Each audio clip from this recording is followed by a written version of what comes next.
US Navy divers have been working to recover equipment from the Chinese balloon that was shot down off the coast of South Carolina. Our correspondent Barbara Platt-Usher sent us this report from Beijing. For days, this solitary object floated serenely through U.S. airspace, putting a diplomatic crisis onto television screens in real time. Was it a harmless weather balloon, as the Chinese claimed, or a spy in the sky? Moments after it arrived over the Atlantic, the U.S. brought an explosive end to the drama. That trail of white vapor you're seeing on the left of your screen is an American fighter jet heading for the balloon.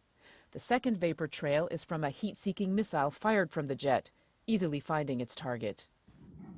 Whoa! Did you hear that?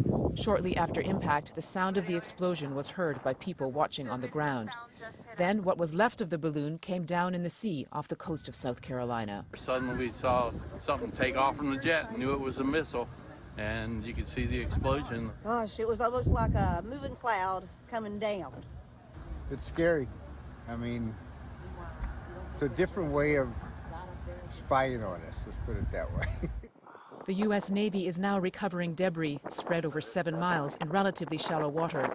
Down to earth. The U.S. shoots down a suspected Chinese spy balloon monitoring U.S. military sites. This was how America woke up to the news Sunday morning. And late yesterday, an Air Force F-22 fighter jet fired a single air-to-air missile into the balloon, bringing it down. President Biden was criticized by Republicans for not acting sooner, but he chose his own time.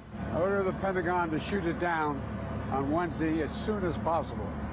They decided, without doing damage to anyone on the ground, they decided that the best time to do that was as it got over water outside within the 12-mile limit. China's foreign ministry accused the U.S. of overreacting.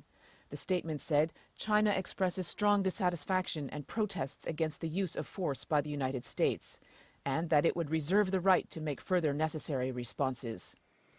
The incident has blown up a chance to ease tensions between the world's two great powers, with the U.S. Secretary of State Antony Blinken postponing a planned trip to Beijing.